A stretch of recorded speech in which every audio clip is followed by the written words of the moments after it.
Number 1. Encounter. I am a big city guy, living in a small town in the south. Well, it's not too far south. I think I'm at the point where the people consider themselves southerners, but people further south disagree. But that's not the point. I don't care about that. The reason I mention all of this is because of the way things are in this town. I lived further north, in the cold winters of Wisconsin. Snow was not something that worried us because we would get foot after foot of it in the winter. 6 feet of snow, and I was still driving to work, and the schools were still open. Now, I live in an area where it sometimes doesn't snow at all in the winter. But the biggest culture shock wasn't the weather itself. It was actually how people react to the weather. A few inches of snow and everything gets shut down for days. It was bizarre to me. Everything closed down. Even after the roads were plowed, the towns were completely dead. Businesses were not open for days. A little bit of snow turned the entire town into a ghost town. I got used to it after a couple of years and learned to like it. I had no problem going out in the snow because I was used to it. I knew how to drive in the snow, and it sometimes almost felt like I had the whole area to myself. Oh yeah, I was sitting at home when we got the first quote-unquote storm of the winter. It was later at night, and like usual, completely dead outside. I began getting restless, though, and I wanted to get out of the house. Everything was closed down, though, except maybe some gas stations and the 24-hour gym. I really didn't feel like working out, so I thought I would drive to the gas station and maybe buy some beer or something. I just needed something to do. The snow was still falling heavily, and the roads were not salted. They were also completely empty. For the entire ride from the house to the gas station, I didn't see a single car. When I got to the gas station, it was pretty dead too. There were 2 cars in the parking lot, neither at a pump. I figured they probably were just the workers. I pulled up on the other side and parked. I didn't want to risk an idiot pulling out of the other side and hitting my car because they can't drive in the snow. The store was open and I went in. I was a little surprised that there wasn't anyone at the cash register, though. I guessed maybe they hadn't gotten any customers, so they may have been in the back room or something. I went and grabbed a 6-pack of beer. I figured they must have a camera and would know I was at the register. I turned to walk back to the register. I went up a different aisle that I had walked up on, and I stopped when I saw something on the floor. It looked like there was blood on the floor. And not only that, but it was drug across the floor. It was as if someone had fallen down bleeding and then was pulled across the floor. I was both worried and curious, not sure what I should do next. Well, my curiosity got the better of me, and I followed the blood. I didn't think at first that something had happened. I'm not sure why my mind didn't lead me to that conclusion. I honestly thought that maybe someone was really hurt, and that I would need to do something to try and help out. And so I followed it. And I noticed that it led all the way to the hallway and to the men's bathroom. The door was closed. I looked at it. I think it was then that my brain finally kicked me in the ass and let me know that something bad happened there. I thought maybe someone may be dead in that bathroom. As I was thinking, though, I heard a noise. I looked and saw the doorknob of the bathroom begin to turn. For the first time I was alarmed. I thought that I had to get out of there as soon as possible. I turned and ran out the door, nearly slipping on the blood. I got out the door and jumped in my car. I thanked God I wasn't in a horror movie because my car started right away. As I began to pull out of the parking lot, the door to the gas station opened, and a huge man, nearly 7 foot tall, walked out of the gas station, and he had a gun in his hand. I quickly pulled out and drove off. My car slipped, and I looked in the rear view to see if he was getting to his car. He didn't. He was walking towards my car, holding the gun in front of him. He fired once, but I was way out before he did anything. I called the police on my cell phone and told them what happened. They instructed me to drive to the police station while they went to the gas station. I waited at the police station for what seemed like forever. When they finally got back to me, I found out the grisly truth. They were able to pull a video from the CCTV camera. There was one person working at the gas station. He was attacked when he refused to open the cash register for a robber. The robber beat him, dragged him into the bathroom. There was no camera in the bathroom, but it was obvious that he was shot in the bathroom. This happened literally minutes before I arrived. I can't believe how lucky I was. I felt for the cashier, I really did. But it just makes me think. Your life is worth more than any money. If a robber wants you to open the cash register, just do it. And give him the money. Money means nothing compared to your life. And this cashier might still be among us if he had just given the money.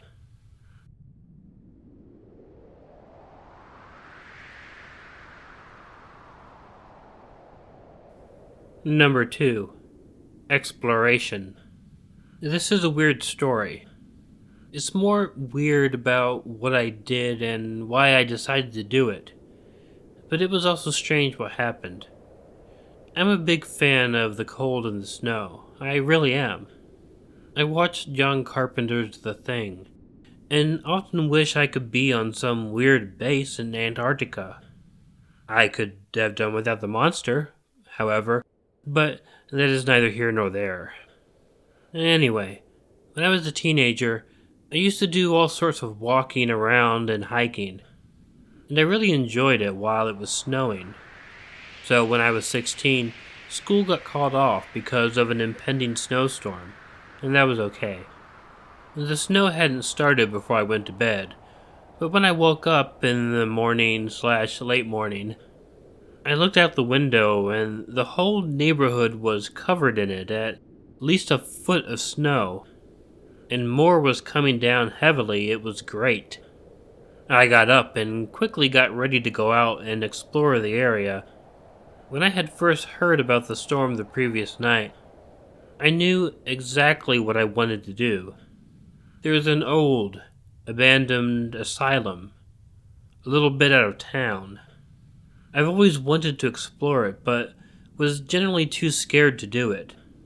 But I heard from my parents that the owner of the property was going to sell it to the town, which meant that the building would likely be torn down. If I wanted to explore it, it would have to be now. I had a good pair of snow boots, and they helped keep my feet warm as I trudged out in the virgin snow. It was awesome, knowing I was the first person out there, making my way through the snow. It took me a lot longer to get to the abandoned building because of the snow, but I eventually made it. I sneaked onto the property, which wasn't too difficult. There was a fence with razor wire on it, but someone had cut the fence with a pair of bolt cutters years ago. I used that opening to get onto the property. Then it was easy to get into the actual building since plenty of people had been in there, and there was a broken door in the back. I knew about it. I won't lie. The reason I went into the hospital was to find a ghost. I believe in ghosts, but I've never been lucky enough to see one, which sucked. I thought I would be lucky enough to find one in an abandoned asylum. It was dirty, messy, tons of crap all over the floor. There were things written on the wall, mostly shit like Joe was here or Tommy is gay. You know, real original stuff. In a way, all this was pretty scary though. Not the graffiti, but the building itself. The snow didn't stop either. So while I was looking through the building, it continued to pile and pile up. I went up on the second floor and was looking around. I went into several rooms and found old beds and actually some belongings too. I wasn't getting much in the way of supernatural phenomena though. And then I heard something above me, and it sounded like footsteps. I froze in the room I was in, wondering if I had really heard what I thought I heard. Freezing, I realized that I did hear it, because I heard it again. Someone was walking on the floor above me, and not only that, they were in the room, right above me. I felt my heart beating fast. I tried to tell myself that old buildings make a lot of noise. There was no way someone was really in the building with me. And I told myself that if someone was in the building, then it had to be someone like me, you know? A stupid teenager and probably drinking at 11 a.m. I slowly moved to walk out of the room. I heard the footsteps walk a little bit more. It was following me on the floor above. I left the hallway, and then I walked slowly towards the stairs. I tried so hard not to make any noise as I walked along. Unfortunately, that did not work out so well. The footsteps were still above me, and they were walking along with me. I was worried like you can't imagine. If someone was following me on the above floor, then they would get to the stairs right when I did, and then they could get me. I didn't stop moving towards the stairs though. I didn't know what else to do really. I was scared as I approached the door because I kept hearing the steps following me. I reached the stairs and was about to open the door. I just assumed I would hear the door on the floor above me open too. But when I got to the door, I looked through the small window in it and jumped back in shock. Someone was standing behind the door, looking right at me. The person was wearing all red for some reason and a white skeleton mask. The only part of the body I could see was his eyes, and his eyes were set right at me. Scared, I turned and quickly ran down the hallway. I knew there had to be another set of stairs. It was a big building. I ran and found another door, and there was no one behind the door. I looked back down the hallway and didn't see the red man in the hall. I opened the door and walked into the stairwell. I immediately heard the door above me open as well. Looking up really quick, I saw a skeleton mask looking down over the railing at me. He then moved toward the stairs. I jumped down the stairs as quickly as I could. I heard the guy above me, but I tried to ignore it as I ran down the stairs and out of the stairwell. There wasn't anyone in the lower hallway though, and I booked for the door. When I turned around, I saw two men in red with skeleton masks coming towards me from down the hallway. From that point on, I didn't look back. I ran out of the building, and I ran quickly through the snow and out the gate. My heart was beating so hard, I could hear and feel it in my head. I ran to the fence, pulled the broken part out, and then ran all the way home in the snow. I don't know who the hell was in the hospital. It could have been a cult, who knows.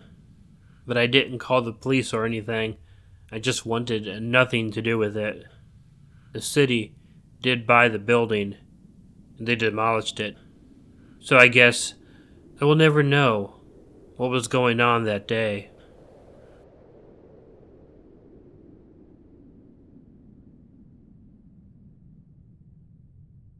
Number 3. Arriving home. There's nothing scarier than seeing something dangerous in a place that you are convinced that you are safe and protected. This happened to me once, and I honestly felt my heart nearly stopping when it happened. I work a late second shift at a call center. It's a decent job, and I'm the type of guy who hates waking up early in the morning. So, I'm able to get home, stay up late, and then sleep. Also, I avoid all traffic, which is great. So this one night, which I will never forget, I think my late shift working had a negative effect. When I got to work, it started snowing, and that was right at the beginning of the 9 hours that I would be at work. And the snow only began falling longer and longer and longer. I kept hoping that it would, at the very least, stop before I got off work, but that didn't happen. I got out at 11 p.m., and the snow was still coming down strong. I shoveled off my car, and I tried to make my way out of the snow-filled parking lot. The streets were plowed, but the snow was coming down too fast and too heavy for them to keep up with it. The ride home was a slow and agonizing attempt to not end up in a ditch or collide with something on the side of the road. You can imagine how I felt by the time I got home, after a long day at work, and a really longer than average ride home. I was tired as hell. I got myself into the apartment building and up to the third floor apartment.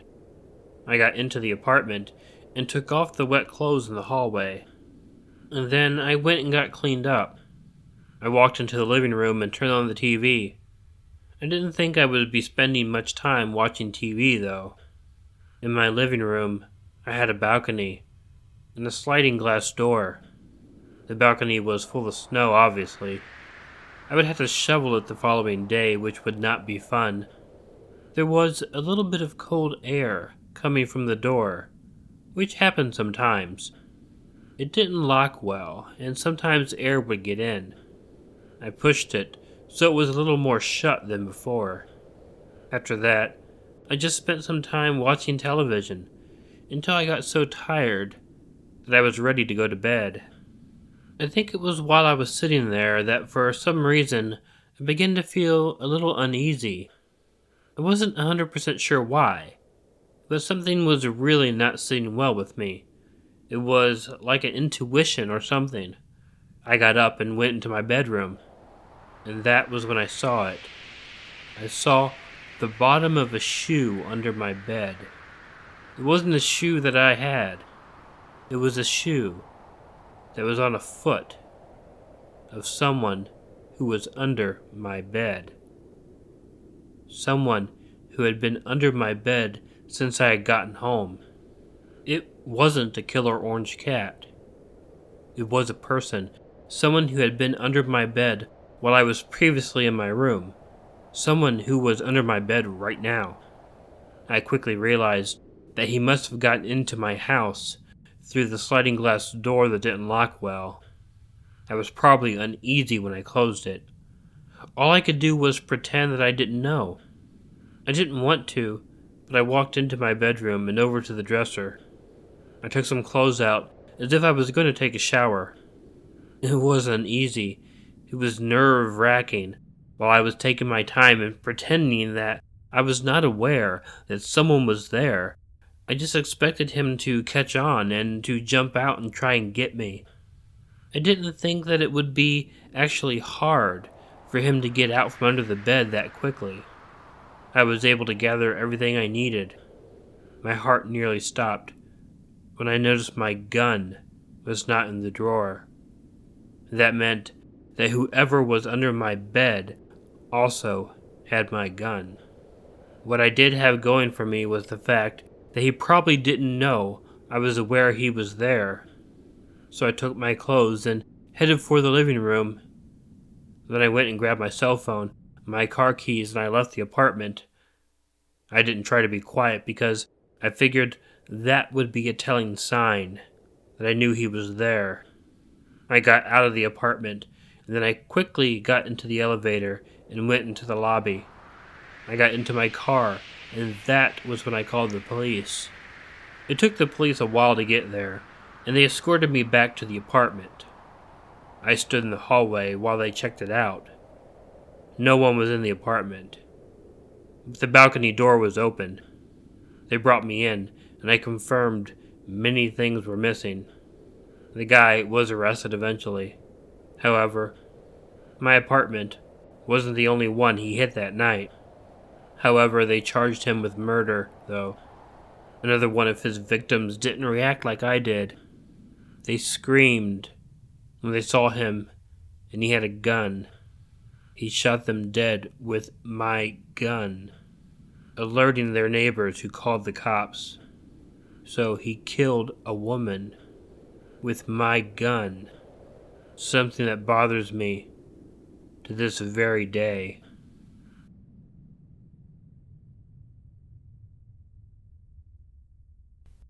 Hey all, Killer Orange Cat here.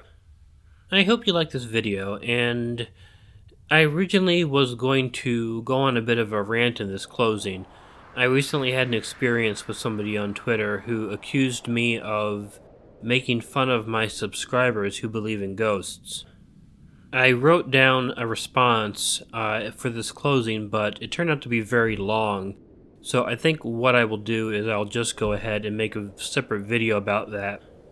But here I do want to say that I don't make fun of my subscribers who believe in ghosts.